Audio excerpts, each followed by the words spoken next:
Pues bienvenidos todos a esta nueva charla de la segunda semana de Religiosidad Popular. Hoy tenemos a don Julio, que nos va a hablar de lo que es la espiritualidad cofrade, porque cada movimiento tiene su espiritualidad. Los sacerdotes tenemos la nuestra, los religiosos tienen la suya, los laicos tienen la suya, y luego de los laicos, pues la espiritualidad concreta vuestra es la espiritualidad cofrade, que es de la que ahora nos va a hablar don Julio. Pues buenas tardes a todos. Creo que hoy compito con el fútbol, me han dicho. Así que nos he metido goleada. Bueno, queridos hermanos y miembros de las diversas cofradías y hermandades penitenciales de esta querida diócesis de Valladolid, estimado delegado de la Religiosidad Popular, don Manuel. Quiero partir de una afirmación. Definir una propia espiritualidad cofrade es delinear la propia espiritualidad del católico, que por el bautismo ha sido injertado en la Iglesia como cuerpo vivo y donde cumple una misión para la extensión del reinado de Cristo en esta tierra. Pero antes de adentrarnos en nuestro tema, me parece oportuno aclarar algunos conceptos que luego nos pueden iluminar para determinar cuál es la espiritualidad de las cofradías y hermandades. La primera cuestión que se nos plantea es: ¿por qué dos palabras para una misma realidad? Hermandad y cofradía. Etimológicamente significa lo mismo. Hermandad viene de germanus, hermano carnal, y cofradía viene de confratre, con el hermano. Pero una distinción se establecía en el Código de Derecho Canónico promulgado en el año 1917. Las asociaciones de fieles, decía aquel Código de Derecho Canónico, que han sido elegidas para ejercer alguna obra de piedad o de caridad, se denominan pías uniones, las cuales, si están constituidas a modo de cuerpo orgánico, se llaman hermandades. Y las hermandades que han sido elegidas además para el incremento del culto público reciben el nombre particular de cofradías. Nosotros, para no ser repetitivos, utilizaremos solamente un término, el de cofradía, que nos parece históricamente más justo, aunque lo entendemos comprendiendo el doble significado de hermandad y cofradía, y nunca reducido a simbolizar exclusivamente actos de culto. Hablamos de cofradías cristianas, o más concretamente de cofradías católicas, es decir, de asociaciones de clérigos y laicos, o solo de laicos, mujeres y hombres, dentro de la Iglesia católica. Estas cofradías han existido siempre en el cristianismo, no nacen en el siglo XIII o en el XV, ni terminan en el siglo XVI o en el XIX. Nacen con Jesús y sus apóstoles y sus discípulos, o con María y los apóstoles reunidos en el cenáculo después de la muerte y resurrección de Jesús, y llegan hasta hoy. Pero estas cofradías son muchas diferentes, no una sola, y todas en general, y cada una en su concreción particular, han ido evolucionando a lo largo del tiempo.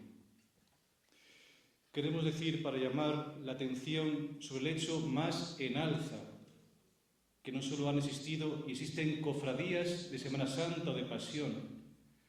Esas son más bien tardías, de finales del siglo XV o del siglo XVI, sino que las cofradías han sido de muchas clases, fines o tipos, y cada una ha ido evolucionando de manera distinta.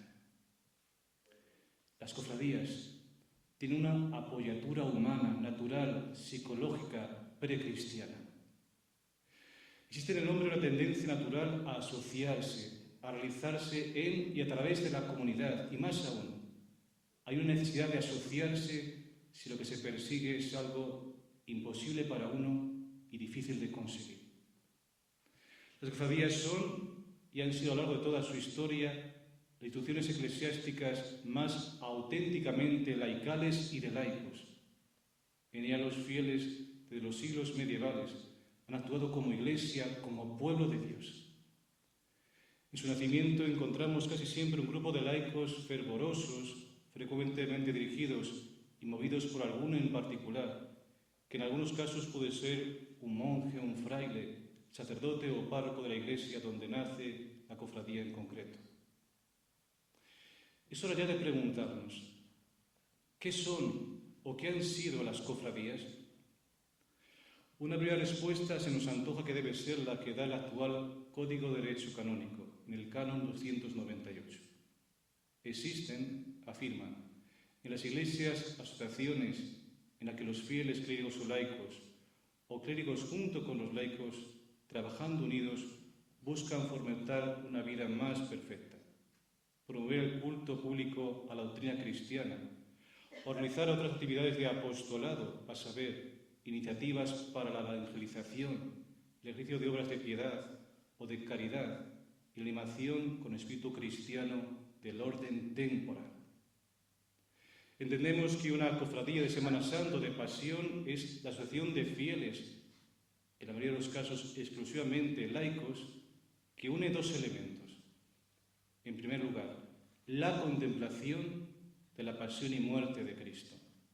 En segundo lugar, la imitación de los dolores de Cristo, su pasión y muerte, por medio de una penitencia pública llevada a cabo durante la realización de la procesión o estación de penitencia, efectuada en uno de los días de la Semana Santa. La definición dada incluye, por lo tanto, primero, la existencia de una asociación.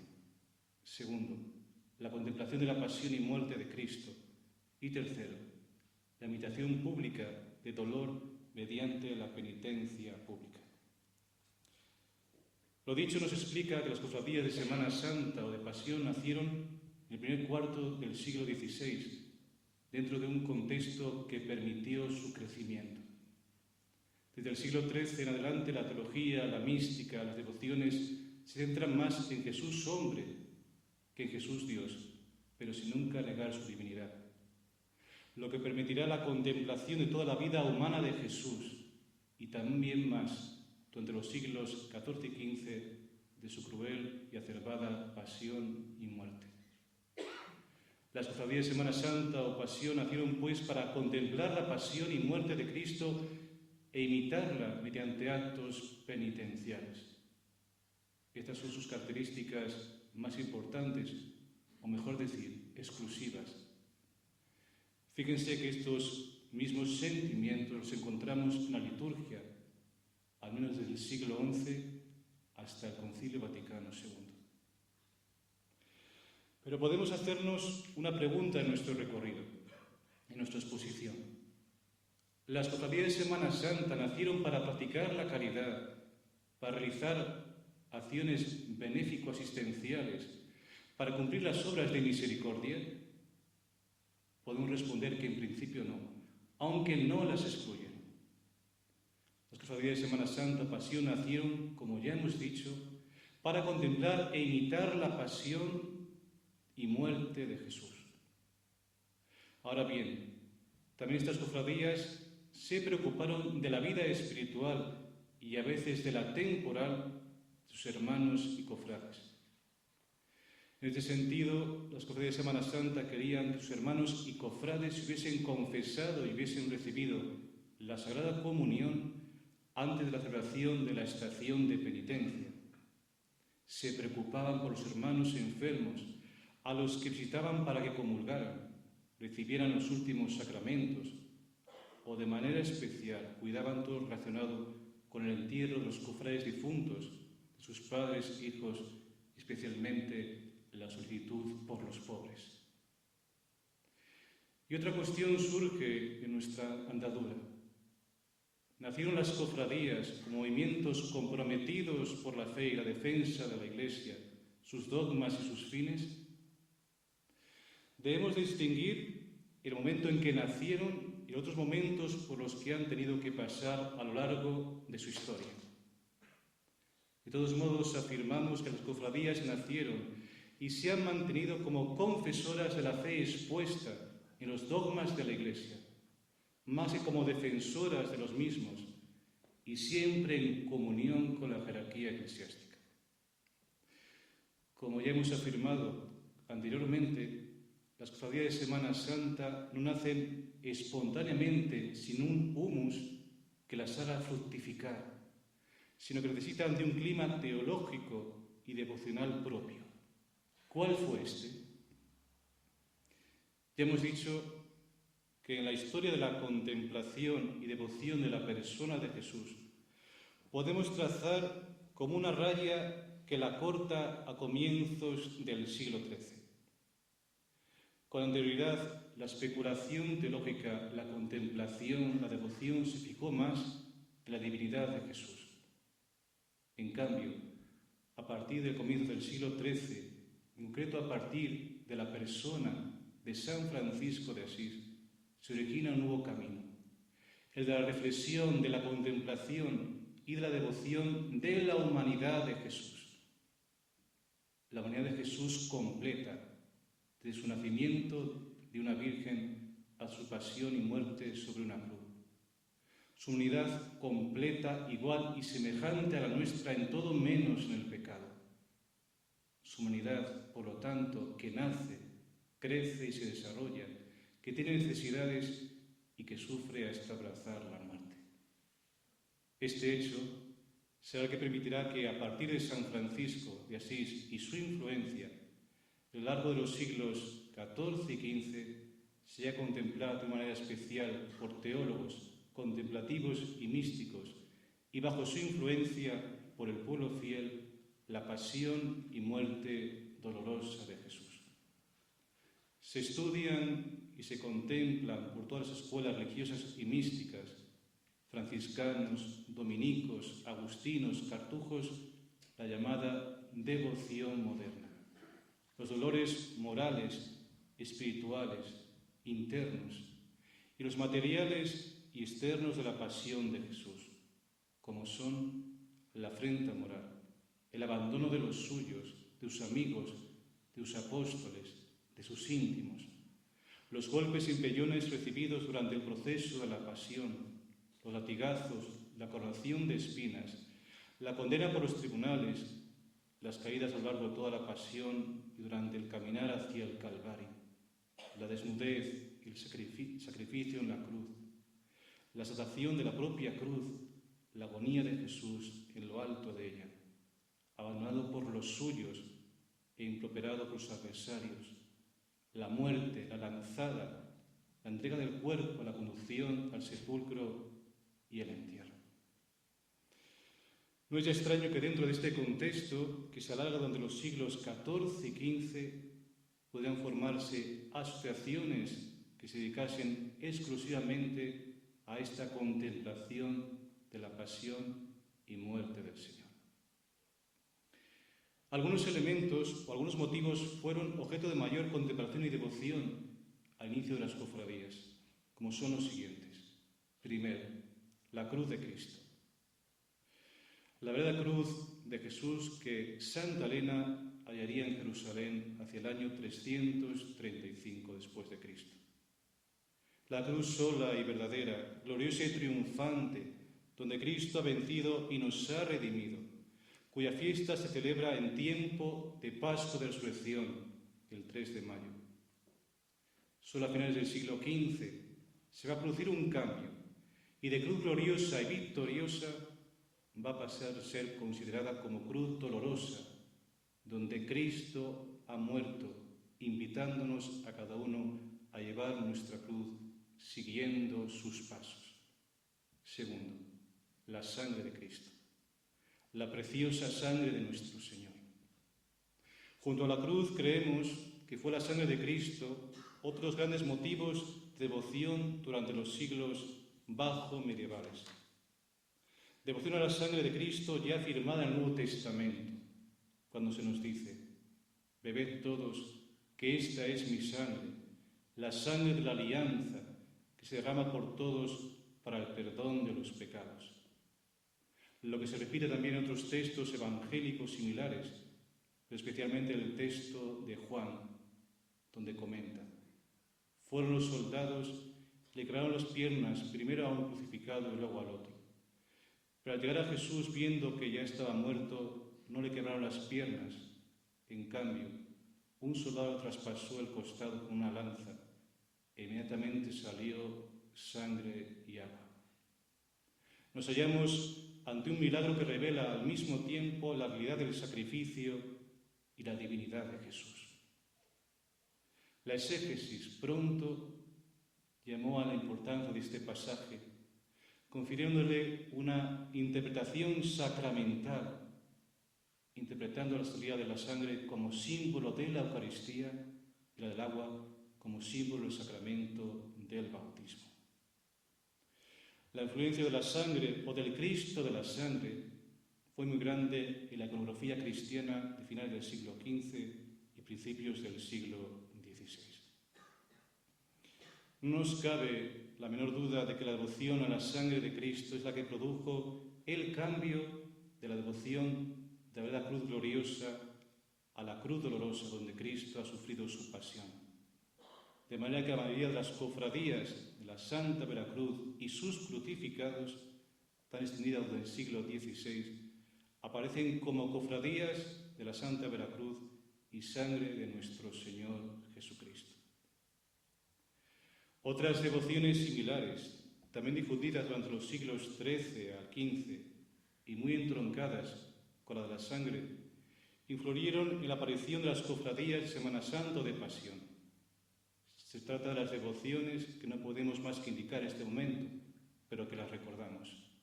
Devoción como de las 5 llagas, de los clavos, de la flagelación, de la coronación de espinas, de la Santa Faz de Cristo dejará grabada en el paño de la Verónica, o las quedas que sufrió Cristo cuando cargaba con su cruz camino del Calvario. Hechas estas necesarias premisas históricas, ahora podemos preguntarnos, ¿qué es hablar concretamente de espiritualidad y espiritualidad en nuestras cofradías?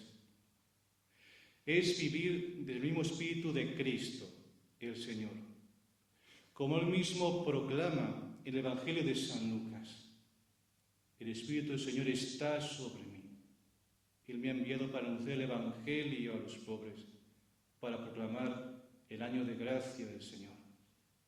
Por tanto, todo cristiano, por el hecho de ser en Cristo, de manera ineludible, ha de ser expresión viva de Él en todos los ámbitos en los cuales se mueve. El cofrade, de su realidad concreta, de ser manifestación pública de fe, a través de su acción en los cultos propios de la Semana de Pasión y a lo largo de todo el año, evangeliza y debe mover a contagiar el dinamismo del amor de Dios, que desea ser amado por todos los hombres. Pero hermano cofrade, que me escuchas en esta tarde, ¿dónde se concretiza tu misión, tu propia vocación? En que seas perfecto en todo aquello que realices por amor a Cristo. Sed perfectos, como vuestro Padre Celestial es perfecto, dice el Señor. La clave de la perfección, de la llamada a la perfección, está en el amor. La perfección no es algo relegado a aquellos que optan por un seguimiento más exclusivo de los pasos del Señor y que se identifica con una vocación de especial consagración, sino que la perfección es una vocación universal a la cual tú también estás categóricamente llamado. La propia dimensión histórica de las cofradías nos ha hecho brevemente recordar cómo la caridad ha estado ligada de manera ineludible a su esencia, a su crecimiento. Y es clara la razón teológica que conlleva. El hombre es imagen de Dios, que es caridad. Y por eso es perfecto en la medida en que ama. En esa medida se asemeja a Dios mismo. Y si tú lo contemplas en la pasión, como acto supremo del amor de Dios al hombre, ¿cuál debería ser tu imitación en este sentido? Es verdad que el Señor dio muchos consejos a sus discípulos sobre muy diversas cuestiones, el modo de hablar, la actitud frente al mal, la comunicación de bienes, el amor a los pobres, la oración, el ayuno, las riquezas, el amor a los enemigos, la corrección fraterna, etc. Por tanto, los laicos cristianos, estando o no casados, poseyendo bienes de este mundo y no sujetos a especial obediencia, llevan camino de perfección, si permanecen en lo que el Señor ha mandado. Si guardaréis mis preceptos, permaneceréis en mi amor. Guardando los mandatos del Señor y viendo en plenitud la capacidad de amar y donándose al hermano, nos constituimos en instrumentos dóciles de Dios y podemos, con nuestras manifestaciones públicas de piedad popular, alcanzar una gran fuerza evangelizadora. Podemos recoger al respecto las palabras que el Santo Padre Francisco, en su oración apostólica Evangelii Gaudium, ha definido como la fuerza evangelizadora de la piedad popular, algo que ayer nuestro arzobispo recordaba brevemente. Según el Papa Francisco, el ser humano es al mismo tiempo hijo y padre de la cultura a la que pertenece. Cuando en un pueblo se ha inculturado el Evangelio, en su proceso de transmisión cultural también transmite la fe de maneras siempre nuevas. De aquí la importancia de la evangelización, entendida como inculturación. Cada porción del pueblo de Dios, al traducir en su vida el don de Dios según su genio propio, da testimonio de fe recibida y la enriquece con nuevas expresiones que son elocuentes. Puede decirse que el pueblo se evangeliza continuamente a sí mismo. Aquí toma importancia la piedad popular, verdadera expresión de la acción misionera espontánea del pueblo de Dios, donde se inserta nuestra manifestación de fe pública en el contexto de la Semana Santa. Se trata de una realidad en permanente desarrollo, constante, donde el Espíritu Santo es el agente principal que da vida y dinamiza nuestra vida como cristianos y cada una de nuestras cofradías. En la piedad popular puede percibirse el modo en que la fe recibida se encarnó en una cultura y se sigue transmitiendo. En algún tiempo, es verdad, mirada con cierta desconfianza, ha sido objeto de revalorización en las décadas posteriores al Concilio Vaticano II. Y fue Pablo VI, en su acción apostólica Evangelii Nunciandi, quien dio un impulso decisivo en este sentido. Ahí explica que la piedad popular refleja una sed de Dios que solamente los pobres y sencillos pueden conocer, y que hace capaz de generosidad y sacrificio hasta el heroísmo, dice el Papa, cuando se trata de manifestar y de expresar la propia fe. Más cercano a nuestros días, el Papa Benedicto XVI, en un viaje apostólico a América Latina, señaló que esta piedad popular se trata de un precioso tesoro de la Iglesia Católica. Es, pues, una verdadera espiritualidad encarnada en la cultura de los sencillos, de los pobres, de los humildes.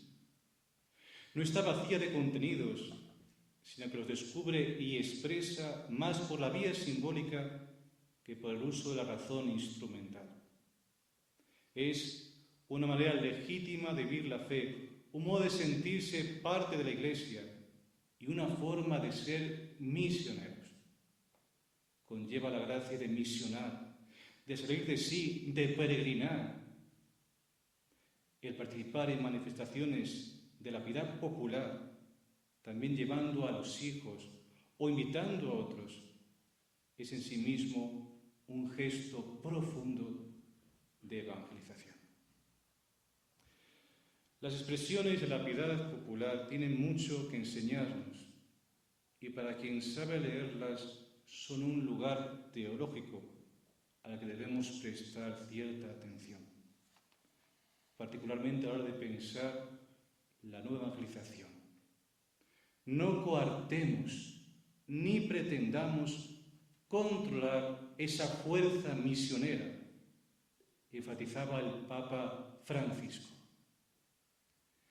En estas manifestaciones públicas, como fueron en otro tiempo, se retoma la dimensión catequética y de aprendizaje del misterio que se plasma en las imágenes que contemplamos y veneramos.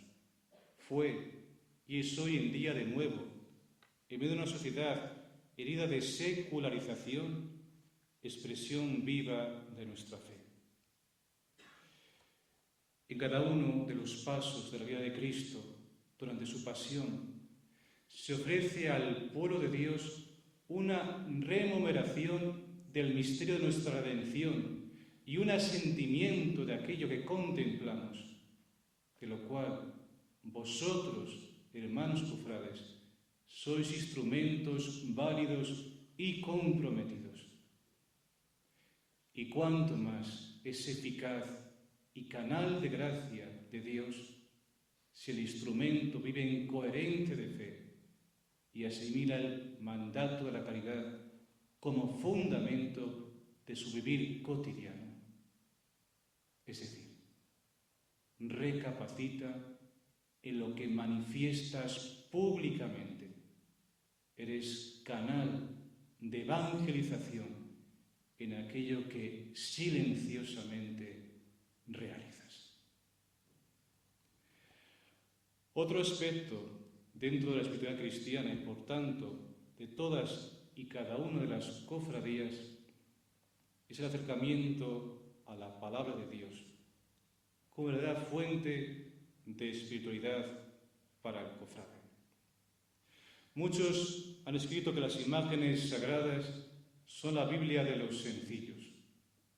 Siendo verdad esta afirmación, avalada suficientemente por el magisterio de la Iglesia y la tradición católica, en el momento presente, por especiales circunstancias que nos han tocado vivir, todo cristiano, especialmente aquellos que gustan y tienen vocación por el culto público, agrupados en las cofradías, debemos ante el mundo dar razón de nuestra esperanza.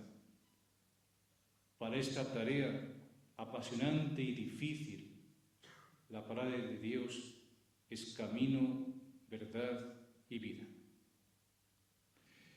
El Papa Francisco, de nuevo en Evangelii Gaudium, nos recuerda que las Sagradas Escrituras son fuente de la evangelización y advierte la necesidad de formarse continuamente en la escucha de la palabra, proponiendo un estudio serio y perseverante de la Biblia, así como su lectura orante tanto a nivel personal como comunitaria, y la contemplación de la palabra que alcanza su momento culminante en la proclamación dentro de la Eucaristía. Recogiendo esta afirmación, viene a nuestra memoria la afirmación profunda de San Jerónimo, uno de los grandes padres de la Iglesia, cuando escribía que desconocer la Sagrada Escritura es conocer al mismo Jesucristo. No es tarea secundaria, por tanto, iniciar en los misterios de nuestra fe con el conocimiento y la contemplación de los textos sagrados. En este particular, habría que insistir en la importancia de la palabra de Dios en el proceso de realización cristiana, que, por otra parte, habría de ser condición para aquellos que solicitan pertenecer a una hermandad o cofradía, ya que tendría que ser práctica habitual en nuestras cofradías exigir para ser hermano o hermana de pleno derecho canónico haber recibido con la debida preparación los sacramentos del bautismo, la confirmación y la Eucaristía. Es obvio que una buena formación bíblica, espiritual y humana hace cristianos adultos en la fe y comprometidos con la acción apostólica de la Iglesia. Es en ese momento cuando la imposición de la medalla corporativa se convierte en signo del compromiso cristiano adquirido y muestra su pertenencia a la propia Iglesia. La palabra de Dios, en consecuencia, es la fuente primordial de la espiritualidad cristiana, porque genera y sostiene la fe, tanto para los que aspiran a ser hermanos como los que ya viven su compromiso. Las hermandades y cofradías deben ofrecer la posibilidad de conocer y orar con la palabra de Dios. Sería aconsejable que las juntas de gobierno, bajo la orientación de sus conciliarios, favorecieran la creación de grupos de espiritualidad llamada bíblica. Para esta tarea puede ser un buen apostolado facilitar a los hermanos las ediciones económicas impresas de los evangelios de cada año, que ya gozan de una gran aceptación entre muchos fieles. Asimismo, sería una iniciativa loable que las cofradías unidas a las parroquias, donde tienen su sede canónica, organizasen semanas de Biblia, conferencias de interés sobre temas bíblicos e incluso promovieran algún grupo bíblico con reuniones periódicas. La experiencia nos dice que aquello que más nos mantiene y favorece la fe es escuchar con las condiciones adecuadas la palabra de Dios, en cualquiera de las formas en que la Iglesia tan variadamente nos ofrece, tales como la proclamación en el marco litúrgico y comunitario, en la predicación dentro de la Eucaristía y con motivo de actos de culto propios, en las oraciones y retiros y en cuantas ocasiones sean necesarias. El retiro espiritual de Cuaresma, que debía incluir la recepción de los sacramentos de la penitencia y Eucaristía, no debe faltar en ningún hermano cofrade como medio excelente para prepararse ante el Triduo Sacro y la Pascua, así como para vivir con pasión la procesión de sus titulares. En alguna ocasión puede ser conveniente que las hermandades se unan a los retiros que de manera habitual se organizan en distintas parroquias o a nivel diocesano. Además de estas iniciativas que nos hacen parroquias y hermandades, debemos apreciar la enorme importancia que tiene nuestro contacto personal con la palabra de Dios. Me refiero a las diversas lecturas privadas de la palabra de Dios, tanto de la Biblia como los diversos autores espirituales, libros de espiritualidad que alimentan nuestro espíritu, también documentos de la Iglesia, especialmente su magisterio, que nos ayudan a entender. Me refiero a aquello que se llamó tradicionalmente como la lectura espiritual y que en buenas cuentas es una escucha más personal y privada de la palabra. Si los aficionados a la lectura tienen sus libros de cabecera, el cristiano debería tener siempre a mano la Biblia, especialmente el Nuevo Testamento y sobre todo los Evangelios. Leer los Evangelios con actitud de discípulo es encontrarse personalmente con Cristo, con el Señor. Sin lugar a dudas, volver al Evangelio y ponerlo en práctica es el mejor camino de renovación para nuestras cofradías. Por tanto, la pastoral bíblica es camino excelente para potenciar en nuestras hermandades la experiencia de la fe. Todas las demás fuentes de la espiritualidad, los sacramentos, actos de piedad, procesiones, suponen la fe y celebran la fe. San Pablo, el gran apóstol, nos recuerda que la fe viene de la predicación de la palabra.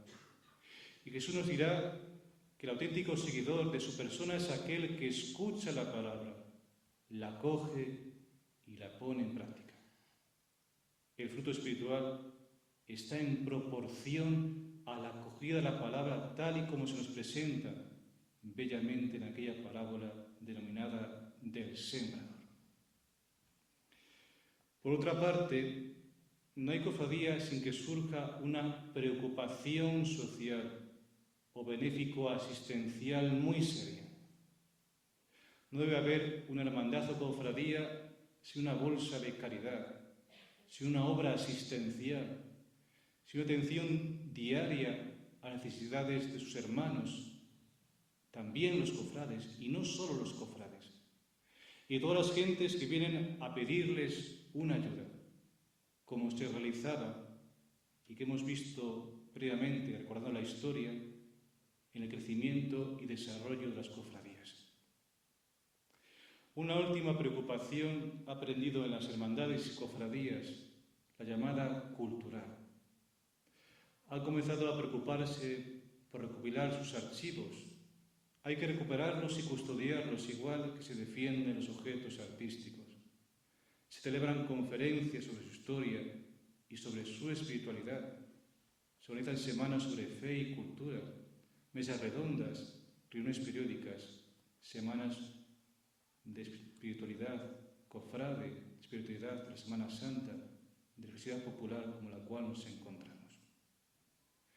Las cofradías también adquieren un punto de seriedad eclesial en sus procesiones o estaciones de penitencia, sin abandonar el gusto por lo bello, por lo estéticamente bello, que constituye parte de la entraña de este pueblo español. Se ha ido entrando así, paso a paso, en un camino de búsqueda de una auténtica espiritualidad, la suya propia, la espiritualidad que podemos denominar como cofrade, pero proyectada necesaria y urgentemente a las necesidades de este nuevo siglo. Hermano y hermana cofrade, quiero terminar esta ponencia con estas palabras dirigidas especialmente a ti. Contempla a Cristo, a quien acompañas en una peregrinación silenciosa. Mira a la Virgen Santísima, a quien consuelas. Y que sus miradas penetrantes se claven en ti de tal manera que ya solo quieras contemplar este mundo con su misma capacidad de amar. Muchas gracias.